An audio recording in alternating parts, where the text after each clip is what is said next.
ગોરવા મધુનગર કરોડિયા રોડમાં ગોરવા ટીપી 55માં road line ખોલવા માટે ડિમોલિશનની નોટિસ આપી છે. હવે જે મકાનોને નોટિસીસ મળી છે એ લોકો 50 વર્ષથી પહેલાંથી ત્યાં રહે છે.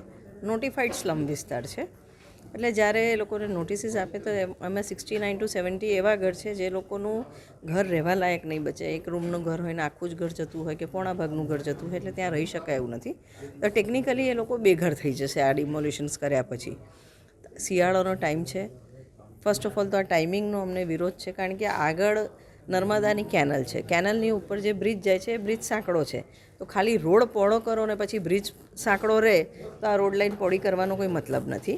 તો પહેલાં નર્મદા નિગમ સાથે જે ફોર્માલિટીઝ કરવાની છે, બ્રિજ પહોળો કરવાનો ઇજારો ને બધું સાથે થાય તો થોડોક સમય આ લોકોને બી બળે, શિયાળો નીકળી જાય. અને મીન વાઇલ પ્રધાનમંત્રી આવાસ યોજના અંતર્ગત આ જે વિસ્થાપિત થાય છે, જે લોકો હવે બેઘર થશે તે લોકોને એકોમોડેટ કરવાનું પ્રોવિઝન છે. તો તેમને વૈકલ્પિક વ્યવસ્થાનું બી આયોજન થાય. તો માનવતાના ધોરણે અને એમના જે હક છે એ બી ધ્યાનમાં રાખીને આજે અમે પ્રાથમિક રીતે આવેદનપત્ર આપ્યું છે કે આ બંને વસ્તુ કન્સિડર કરી અને સિન્ક્રોનાઇઝ કરીને કોઈને અગવડ ના પડે એ રીતના રોડ લાઇન ખોલવામાં આવે.